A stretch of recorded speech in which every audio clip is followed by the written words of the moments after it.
पहले तो होता था कि महिलाएं किसी आज के दिन ही बाबा साहब ने ऐसे काले कानून जो पाखंडवाद में फंसी हुई हैं, हम उनको बाहर छोड़ेंगे, पाखंडवाद को नहीं छोड़ेंगे। हम आगे है ना सवालों को जन्म देती है।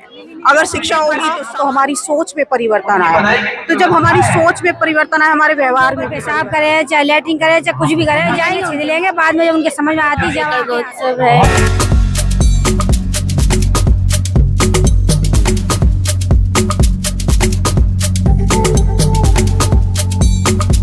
नमो बुद्धाय, जय भीम। साथियों, मैं अरविंद कुमार अम्बेडकर प्राइम के माध्यम से मैं भी पहुंचा हूं नोएडा गौतम बुद्ध नगर सेक्टर 15, जहां आज कार्यक्रम का आयोजन किया गया है। ये बुद्ध का जो कार्यक्रम है और बौद्ध महोत्सव का आज का जो दिवस है वो किस लिए मनाया जाता है, किस्मों का ग्रुप हमेशा हर जगह मौजूद रहता है। नमो बुद्धाय, जय भीम। आप लोग यहाँ एकत्रित हुए हैं, किस लिए एकत्रित हुए हैं? पहले तो आज यहाँ पे बौद्ध महोत्सव का एक बहुत बड़ा प्रोग्राम आयोजित किया जाता है हर साल ही ना, क्योंकि हर वर्ष की भांति इस बार भी यहाँ प्रोग्राम हो रहा है और काफी बड़ी संख्या में यहाँ लोग बार आए हुए हैं। यहाँ की एक जगह से नहीं बल्कि हर जगह से आए, चाहे हाथरस हो, अलीगढ़ हो, टूंडला हो, फिरोजाबाद, सुखाबाद, अन्य नोएडा, मतलब कहीं से भी ले लो, दादरी, धनपुर, हर जगह से लोग बार यहाँ हर साल आते हैं और यहाँ की शोभा को बढ़ाते हैं, क्योंकि यहाँ बौद्धों का पर्व है। ये बौद्धों की पर्व की शोभा बढ़ाने के लिए महिलाएं आप देखेंगे सुंदर सुंदर वस्त्र पहनकर आई हैं और बहुत ही सुंदर लगती हैं। और यहाँ के प्रोग्राम में हर साल हर महिलाएं, पहले तो होता था कि महिलाएं किसी प्रोग्राम में भाग नहीं लेती थी, लेकिन आप हमेशा यहाँ देखोगे यहाँ प्रोग्राम में भाग लेती हैं और ये चाहे वो डांस का हो, चाहे वो गाने का हो, हर परफॉर्मेंस को वो पूरा करती है यहाँ पर। नमो बुद्धाय, जय भीम। मैं अजय लता बौद्ध सर, हम आज बौद्ध महोत्सव मनाने के लिए आए हैं। यहाँ हर साल इसी तरह से बढ़ चढ़कर हम लोग हिस्सा लेते हैं और बौद्ध महोत्सव को सेलिब्रेट करते हैं, क्योंकि आज का दिन बहुत ही खास दिन है। क्योंकि आज के दिन ही बाबा साहब ने ऐसे काले कानून को आग लगाई थी, जिससे हमें मुक्ति मिली और उन्होंने अपना संविधान हमें दिया। और यहाँ तक कि बाबा साहब ने हम सारे अधिकार हमें अपने संविधान के माध्यम से दिए। उस काले कानून में तो हमें कुछ भी नहीं था, यहाँ तक कि हमें कपड़े पहनने का अधिकार नहीं था, पानी पीने का अधिकार नहीं था, सड़कों पर चलने का अधिकार नहीं था, कुछ भी नहीं था। उस काले कानून को जलाकर हमें उस काले कानून से आजाद किया। इसलिए इस दिन को हम बड़े ही हर्षोल्लास से मनाते हैं, बौद्ध महोत्सव के नाम से मनाते हैं। और हम सब महिलाएं आते हैं और एंजॉय करते हैं और अपना प्रोग्राम भी देते हैं यहाँ पर। आप लोग जो जगह जगह पहुंचते हैं, जगह जगह कार्यक्रमों में जाते हैं, उससे क्या लाभ है? उससे हमारी जो महिलाएं हैं जो पाखंडवाद में फंसी हुई हैं, हम उनको बाहर निकालते हैं स्पीच के माध्यम से, भीम ज्ञान चर्चा के माध्यम से। और ये हमारी भीम मंडली, हम उसके माध्यम से लेडीजों को इकट्ठा करते हैं गांव-गांव जाके। हम उनको मतलब ये सारा हक अधिकार के बारे में बताते हैं, बाबा साहब के बारे में बताते हैं और ये 25 दिसंबर क्यों मनाया जाता है इसको विस्तार से बताते हो। जो भी हक अधिकार हमें बाबा साहब दे गए हैं, हम सबके बारे में उन्होंने बताया कि जागरूक करते हैं और मिशन को आगे बढ़ाने की कोशिश करते हैं। महिलाएं समझती हैं आज के टाइम, लेकिन पूजा पाठ नहीं छोड़ती हैं, ऐसा क्यों? सर, पाखंडवाद को आगे जाके बहुत बढ़ावा दिया जा रहा है। जब तक ये पूजा पाठ नहीं छोड़ेंगे, पाखंडवाद को नहीं छोड़ेंगे, हम आगे नहीं बढ़ पाएंगे। आज के टाइम जबकि इतना बदलाव आ रहा है, उस बदलाव के बाद भी जगह जगह मंदिर बनाए जा रहे हैं, लेकिन विश्वविद्यालय, college, inter college, degree college नहीं बनाए जा रहे। वो क्या वजह है? सबसे पहले तो सभी को नमो बुद्धाय, जय भीम और हैप्पी बौद्ध महोत्सव सभी को आपके चैनल के माध्यम से करना चाहती हूँ। दूसरा, आपका सवाल जो है उसके लिए देखिए, हम सब जानते हैं कि शिक्षा जो है ना सवालों को जन्म देती है। अगर शिक्षा होगी तो सवाल होंगे।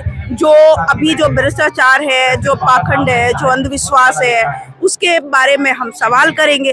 तो इसीलिए शिक्षा से दूर रहने के लिए ये लोग जोर दे रहे हैं। बाकी सारी चीजों पे, धार्मिक मुद्दों पे, मंदिरों पे, बाकी जितने भी सारे, उन पे सब पे ध्यान दिया जा रहा है। लेकिन शिक्षा के अगर हम देखें तो शिक्षा के लिए कोई खास कदम नहीं उठाए जा रहे। जबकि मुझे ऐसा लगता है कि जिस देश में शिक्षा का स्तर ऊंचा होगा वो देश हमेशा तरक्की करेगा, उसी का विकास होगा। तो आजकल क्योंकि देखिए, जो आज के दिन बाबा साहेब ने 25 दिसंबर 1927 को मनुस्मृति को जलाया था, उसका जलाने का एक बहुत बड़ा कारण ये था क्योंकि उसमें बहुत बड़े तबके को, यानी SC, ST, OBC और इस देश की तमाम महिलाओं को पढ़ने का अधिकार नहीं था। उसमें लोग पढ़ नहीं सकते थे। तो इसीलिए बाबा साहेब ने इस असमानता भरे कानून को आग के हवाले किया और बाबा साहेब ने संविधान में सबके लिए शिक्षा की व्यवस्था की। और आप सब लोग जानते हो कि शिक्षा का अधिकार जो है उन्होंने अपने आर्टिकल नंबर 45 में दिया, ताकि सब लोग पढ़े और आगे बढ़े, विकास करे, तरक्की करे।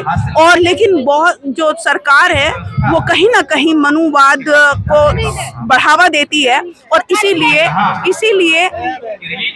इसीलिए वो ये सब चीजें शिक्षा को महत्व नहीं दे रही। लेकिन आप लोगों के जो बुद्ध विहार है वो तोड़ने की कोशिश की जा रही है, उन पे जुर्माने लगाए जा रहे हैं, लेकिन मंदिर वगैरह जो है वो किसी तरीके से जो है ऐसे कार्य से मुक्त किए गए, उन पर किसी तरीके का ना तो चार्ज लगाया जाता है और कहीं भी वो बना सकते हैं, बुद्ध विहार ऐसा नहीं बना सकते, क्यों? देखिए, क्योंकि बुद्ध की संस्कृति को अगर फैलाएंगे तो जो धंधा चल रहा है, धर्म के नाम पर जो धंधा चल रहा है वो बंद हो जाएगा। और दूसरी बात ये भी है कि आज मनुवादी लोग डर रहे हैं, हमारे समाज से डर रहे हैं, क्योंकि आज जगह जगह पर आप देख रहे हो कि बौद्ध कथाएं हो रही हैं, बौद्ध महोत्सव हो रहे हैं। हर छोटे से छोटा जो प्रोग्राम है बाबा साहेब की, चाहे जयंती हो, महापुरुषों की जयंती हो, गली गली मोहल्ले मोहल्ले में मनाया जा रहा है। तो इससे लोग जागरूक हो रहे हैं, अंधविश्वास को छोड़ रहे हैं, पाखंड को छोड़ रहे हैं।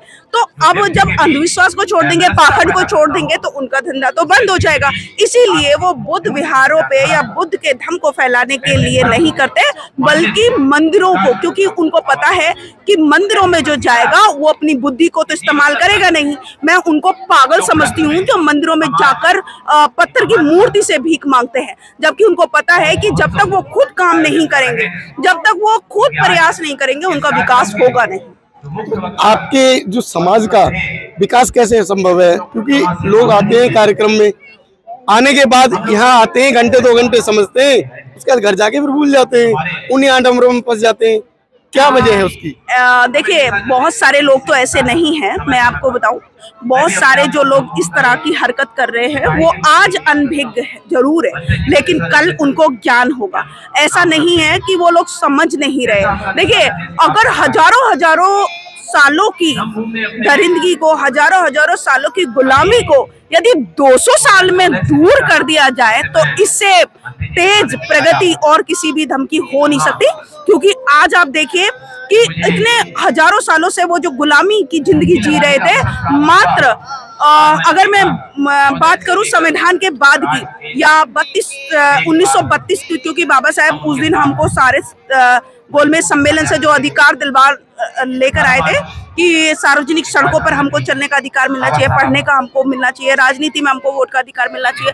तो जब वो अधिकार लेकर आए तो आज उससे 90 साल लगभग हुए हैं, और 90 साल में इतनी बड़ी तादाद में यहाँ पर आप देख रहे हैं बौद्ध महोत्सव मना रहे हैं। तो इतनी बड़ी तादाद में होना ये कोई छोटी बात नहीं, ये बहुत बड़ी बात है। और इसी बात का मनुवादियों को दर्द हो रहा है कि ये इतनी तेजी से कैसे बढ़ रहे हैं, ये इतनी तेजी से हमारे धर्म को क्यों छोड़ रहे हैं। आप जगह जगह देखिए बुद्ध के धर्म को लोग अपना रहे हैं, अंधविश्वास को छोड़ रहे हैं, धर्म की दीक्षा ले रहे हैं, और हजारों की संख्या में बौद्ध धर्म की दीक्षा ले रहे हैं। तो ये मनुवादियों के पेट में दर्द हो रहा है, और इसी दर्द के चलते वो लोगों का शोषण करने पर लगे हैं, उनको डराने के लिए लगे हैं, मंदिर बनाने पर लगे हैं। तो आप लोग अपने बच्चों की शादियां कैसे करेंगे? मैं तो अपने बच्चों की शादी डेफिनेटली बौद्ध धर्म से करूंगी, क्योंकि मैं अपने बौद्ध धर्म को मैं मानती हूँ। और बौद्ध धर्म या बाबा साहेब ने हमको कहा है कि हमको कास्टिज्म को बढ़ावा नहीं देना, हमको कास्टिज्म को बढ़ावा नहीं देना। जो महापुरुषों की विचारधारा को फॉलो करते हैं, चाहे फिर वो ब्राह्मण को छोड़ के, चाहे फिर वो SC ST OBC में कोई भी हो, उनसे शादी करने में मुझे कोई ऐतराज नहीं होगा। नहीं, शादी आप जो है जो करना चाहेंगे बुद्ध रीति से करना चाहेंगे या हिंदू रीति से? हिंदू रीति से कैसे कर सकते हैं? इतनी घटिया संस्कृति, जगह जगह मैं उसको घटिया संस्कृति इसलिए मानती हूँ क्योंकि उसमें वर्ण व्यवस्था को जोड़ दिया जाता है, और जो असमानता पर आधारित है उसको साक्षी मानकर मैं अपने बच्चों का फ्यूचर कैसे बर्बाद कर सकती हूँ? बिल्कुल भी नहीं करूंगी। हिंदू रीति से तो कभी नहीं कर सकती मैं अपने बच्चों की शादी, जो जिसमें ऊंच नीच, भेदभाव, जात पात, वर्ण व्यवस्था को जोड़ दिया जाता है। ऐसी व्यवस्था को मैं बिल्कुल भी नहीं मानती। मैं केवल इस देश में संविधान को मानती हूँ, समानता को मानती हूँ, भाईचारे को मानती हूँ, बुद्ध को मानती हूँ, महापुरुषों को मानती हूँ। तो सवाल ही नहीं पैदा होता। आपके ही ग्रुप में ये महिला जी है, हम इनसे बात करना चाहेंगे। ये जगह जगह मंच पे भी पहुंच जाती हैं, तो मंच पे आप लोग जाते हैं, समाज को जागरूक करते हैं, क्या समाज जागरूक हो रहा है? बिल्कुल हो रहा है, और उसका नतीजा आप देख सकते हो यहाँ पे, या जहाँ पे भी प्रोग्राम होते हैं उनका क्राउड लोगों का अच्छा होता है वहाँ पे। तो ये इसी का ही परिणाम है कि जागरूकता लोगों में आ रही है। जी, तो जागरूकता आ रही है, भीड़ भी होती है, लेकिन भीड़ के बाद अगर इनके घरों को चेक किया जाए तो उनके घरों में मूर्तियां ही निकलेंगी। देखिए सर, आपको बताना चाहती हूँ, एकदम से किसी भी चीज में बदलाव नहीं हो सकता।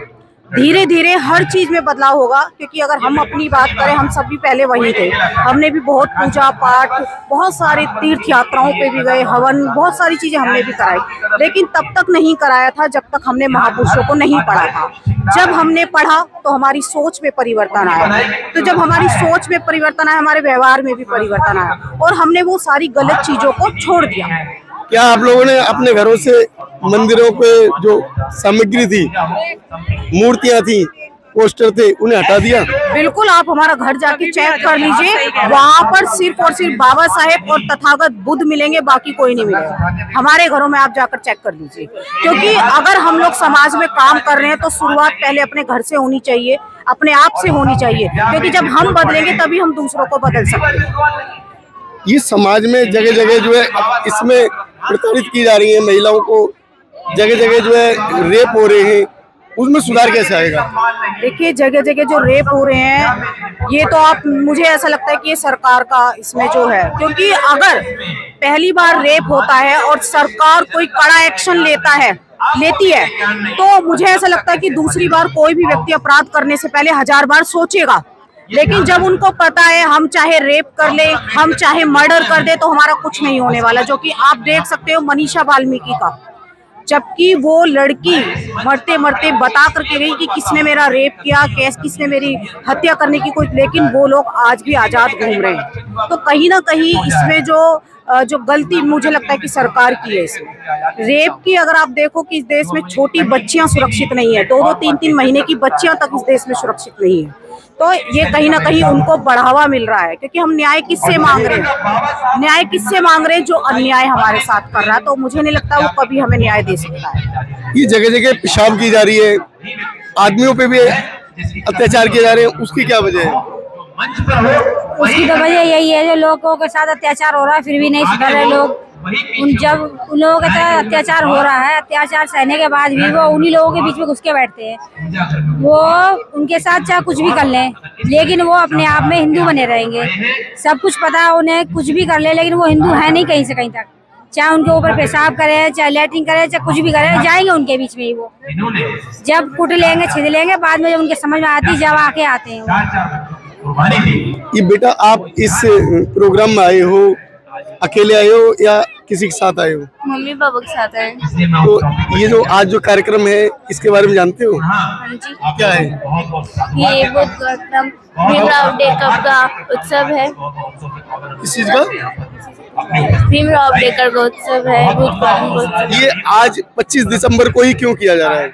बहुत बहुत साधुवाद। एक बार सब बोलेंगे क्रांतिकारी जय भीम। क्या जा रहा है? नहीं बता। ये इधर घुमाना। मैम, ये जो कार्यक्रम है, ये 25 दिसंबर को ही क्यों किया जाता है? क्योंकि 25 दिसंबर को बहुत ही खास दिन है, आप सभी को पता है, लेकिन आप बार बार ये सवाल करते ही हो। 25 दिसंबर को 1927 में बाबा साहब भीमराव अम्बेडकर द्वारा एक पुस्तक को जलाया गया था। इस पुस्तक का नाम सभी को पता है, मनुस्मृति था। और क्योंकि परम पूज्य बाबा साहब भीमराव अम्बेडकर उस दिन अगर इस मनुस्मृति को ना जलाते तो शायद मुझे लग रहा है कि महिलाओं को कभी समानता का अधिकार नहीं मिलता, शिक्षा का अधिकार नहीं मिलता, से मतलब तमाम वो चीजें जो उस किताब में लिखी हुई थी। क्योंकि पहली बार तो एक बार सोचने के लिए मन सोचता है कि कभी कभी कि बाबा साहब ने ऐसी किताब को क्यों जलाया होगा, क्योंकि बाबा साहब तो कभी हमेशा किताबों से बहुत प्रेम करते थे। और कोई एक ऐसी किताब जिसमें बाबा साहब ने पढ़ा और जाना कि जिसमें शोषित वर्ग के हम लोगों के लिए इतना शोषण था उस किताब में कि जिसकी हम कल्पना भी नहीं कर सकते। अब तो हम उसका 1% भी नहीं झेल रहेंगे, लेकिन सोचो उस समय जब वो नियम कानून थे हम उनको फॉलो करते थे, उसके अकॉर्डिंग चलते थे, तो हमारी स्थिति को किस तरीके से रही होगी। उसको बेहतर करने के लिए बाबा साहब ने हमारे लिए वो तमाम वो कानून वो अधिकार मतलब लाए बाबा साहब, जो हम लोग कभी सोच भी नहीं सकते थे। जैसे कि हमें पहले मनुस्मृति के द्वारा शिक्षा नहीं दी जाती थी, तो अब तो हम शिक्षा लेकर दे भी सकते हैं, देने का भी तो काम कर रहे हैं। और जब हम पढ़ने का अधिकार नहीं था, सोच सकते जब हमें स्कूल जाने का अधिकार था, हमारी स्थिति क्या होगा? क्या हमारा मन नहीं करता होगा पढ़ने का? क्या हमको नहीं लगता कि हमें भी समानता का अधिकार दे? एक को ऊंच और एक को नीच बताता हो तो वहाँ किस तरीके की मतलब व्यवस्था थी? उस व्यवस्था को बाबा साहब ने खत्म करा और हमको एक समानता का अधिकार यहाँ पे दिया। आप 2024 के लिए तैयार हो जाइए, अब शुरुआत होगी 2024 की। ठीक है, आप लोग एकजुट तो है नहीं, और वही व्यवस्था दोबारा आने वाली है। बिल्कुल आने वाली है। और देखिए हमेशा जब जिसकी गवर्नमेंट होती है, गवर्नमेंट के ऊपर डिपेंड करता है। अच्छी बात है वो जिस तरीके का, क्योंकि बाबा साहब का संविधान, जब बाबा साहब ने संविधान को दिया था, जब भी उन्होंने एक बात कही कि संविधान कितना, मैं भले ही संविधान को दे रहा हूँ वो अच्छा है, लेकिन इसको चलाने वाले अच्छे होंगे तो संविधान अच्छा होगा।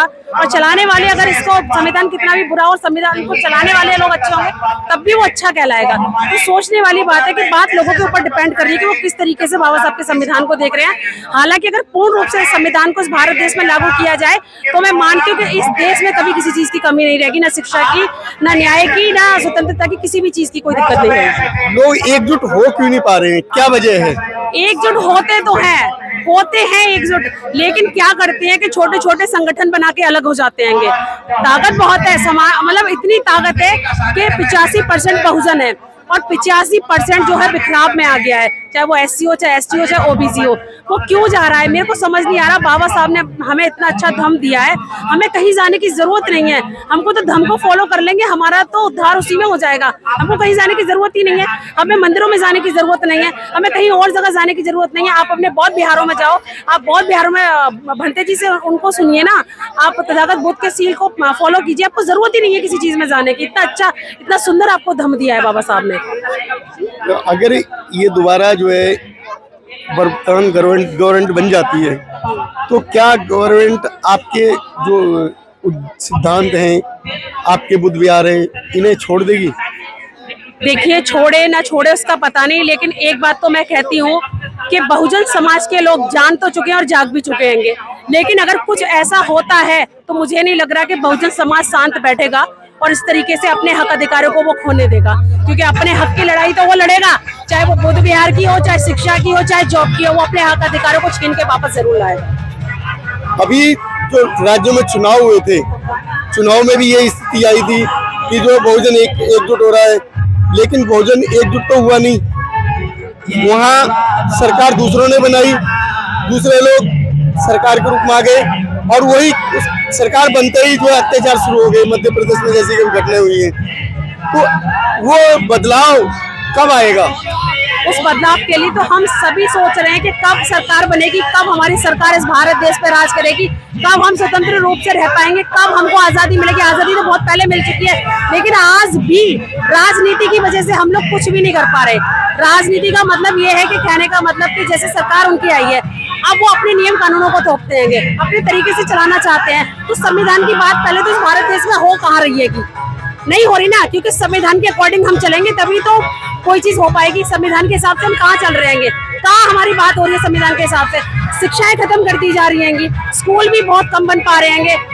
मतलब पाखंडवाद को इतना फैलाया जा रहा है कि जिसकी तो कोई मतलब सीमा ही नहीं रही है कि, और ज्यादातर लोग शिक्षा की तरफ ध्यान ही नहीं दे रहे। उनको पता है कि शिक्षा से कुछ होने वाला नहीं है, लेकिन मैं फिर कह रही हूँ कि बहुजन समाज को जागना पड़ेगा, शिक्षा की ताकत को तेज करना पड़ेगा। शिक्षा की तरफ जाओ, अपने बच्चों का भला करना चाहते हो तो अपनी शिक्षा को और अपने तमाम अधिकारों को जानो, वरना आप बहुजन भैया ने सही कहा है कि वो टाइम आने वाला है कि हमें नहीं पता कि क्या होने वाला है। इसलिए जागो बहुजन जागो, वो टाइम आ गया, अपने हक अधिकारों को पहचानो।